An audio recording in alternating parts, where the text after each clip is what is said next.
the author of Let In But Left Out, that I've co-authored with my brother, my big little brother, Granison Shines.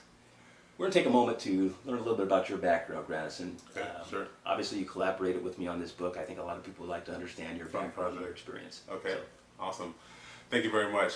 Granison Shines, as Frank just told you there. Born and raised in East Palo Alto, California, and I spent most of my childhood there growing up. And until I was about 17, then that's when, actually let's start over. Let's start over. Yeah. Okay, go ahead. Okay. All right. Hello, Frank Shines here.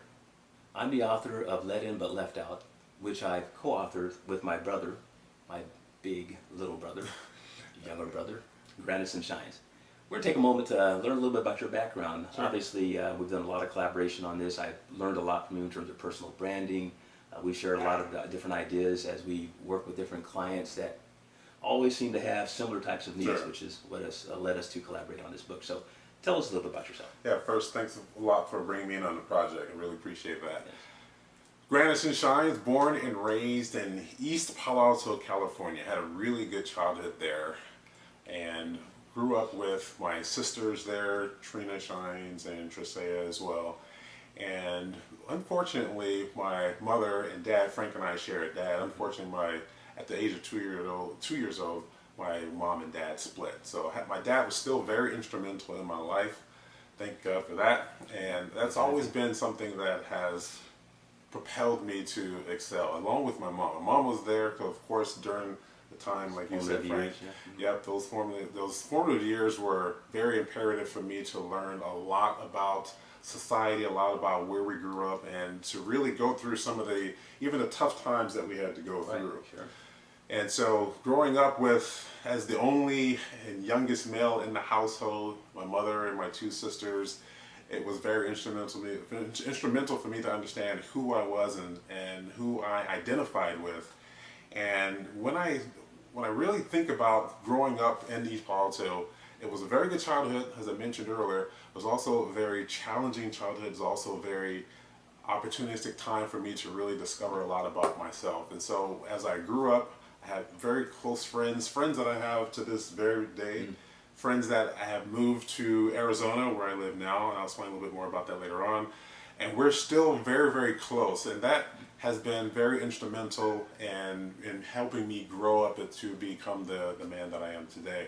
And Frank Shines, my brother here, has always been there and very instrumental. He's 10 years my senior, and he was one of my first mentors. In fact, I understood the power of having a mentor because of you, because of Frank Shines. And that has been very instrumental. He moved to San Francisco, right? San Francisco. You And came back to San Francisco? yeah, San Francisco. There were times where I would every other weekend I was there.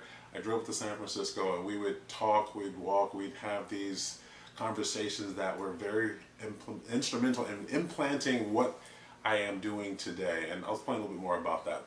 So back to the childhood, growing up in East Palo Alto, again, trying times, but it was very instrumental. And one opportunity that I had at the age of 15 years old was to learn martial arts. I got into martial arts. I kind of tricked my mother into getting into martial arts. I can imagine. Yeah, exactly. Because she was she kept saying, no, you're going to get hurt, accident prone, everything else. And so I met my Sifu at the time, not seafood, but S-I-F-U, Sifu means master teacher in Chinese.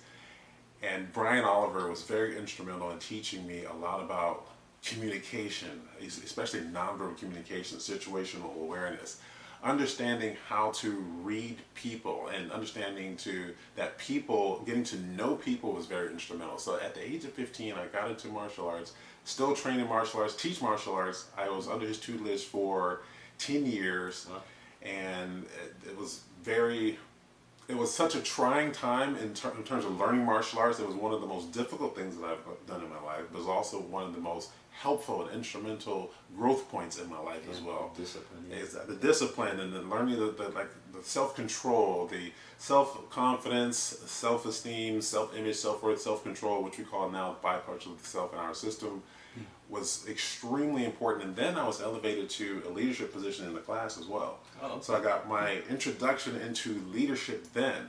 and helping him run a class that was people that were older than me, that were stronger than me, that were much more versed than me in life and understanding how to manage people that are years above me Right, sure. in terms of their quality of life. And in terms of managing those who were below me, there were some that were younger in the class as well. Again, that was a very, very instrumental time in my life. So at the age of 17, I graduated high school, matriculated into the San Jose State University there, where I studied Spanish and psychology, and got my first corporate job at 17. In fact, they worked through the college years with me, very lenient on my schedule, and said, hey, you know what, you go ahead and do what you need to do. We will always support you, always have a job here. And of Was that course, specifically with Aero Electronics? that was or with it another company? that was with Spaces in Laurel. Oh, okay. Spaces in Laurel. Worked in a multiplexer lab there under a very good boss named Bruce Powers. He took me under his wing as well. Taught me a lot about technology. Taught me a lot about, again, verbal communication at that time.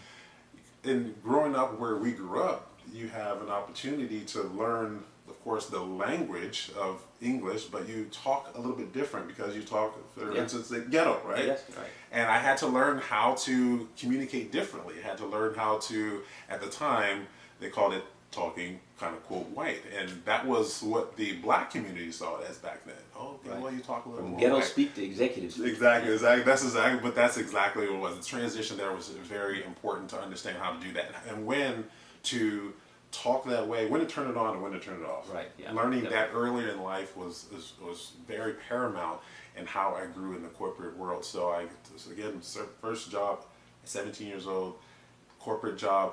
Then growing into, I figured I wanted to get into sales. I wanted to get into electronic sales. So I started working for an organization called New Technology. Again, one of the best bosses that I've ever had. Hank Sanchez and Armin Fagioni. Those two guys could sell. And I learned how to watch their body language, hear their verbal communication, and really get into the factor of understanding what it meant to be selling. And then they elevated me also into a leadership position. And then they sent me to school for leadership management. Paid my way through school. Wow, Very nice. instrumental with them also, and learning how to facilitate and how to talk to people. Fortunately and unfortunately, sometimes I was the youngest person at the facility, Right. with a great amount of experience. May not have been as learned as far as book knowledge, but then the street knowledge also came into play. But Right. learning how to sell, learning how to communicate, learning how to manage people, learning how to facilitate other nuances in a corporate environment, political skills and everything Right, else, sure. developing those key skills, that was very instrumental again in key points in my life. And so as I elevated in from the new technology side or selling electronics, I got into distribution electronics with Aero Electronics there, or Anthem Electronics, and Anthem bought Aero. And then I moved to Arizona, and that's where I started my family in Arizona. I got married and started a family, moved to Arizona, started a family there, worked in the corporate initiative there, in the corporate job there. And Aero Electronics was also a very good learning point in my life. They bought two companies out of us. So every company I went, they ended up buying the company. That was a big time, a lot of change. A yeah, big for that change, whole industry. exactly. The electronics industry was changing significantly, especially for the distribution of electronic parts.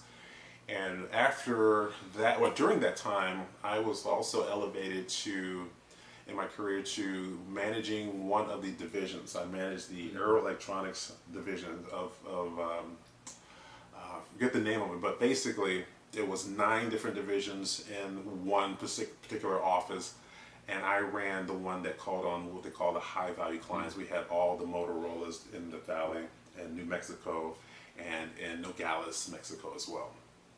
And I ended up utilizing my skill set and developing a technique, I should say a process, a leadership process, management process, or communication process, what we call now the champions of communication confidence and the thought leadership, which I write about in the book. Yeah. Had an opportunity to prove it in the corporate arena, with many different people that were above me, so managing up, people that were my subordinates, so managing down, people that were, I had to manage cross-departmental, so managing horizontally within the organization as well.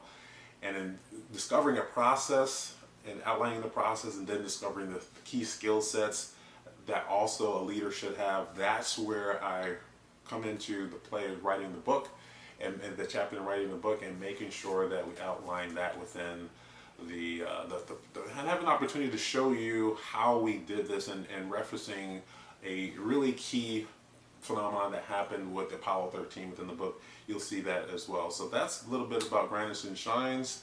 Hopefully you will enjoy the chapter that I've had to really expound on in the book and learn a lot and take that and not only manage your businesses and manage your office, but also manage your family as well. Because leaders we have leaders at the family, the parents, and then we have leaders that are all the way up to the President of the United States. And so it's all about how we do that and its key skill sets.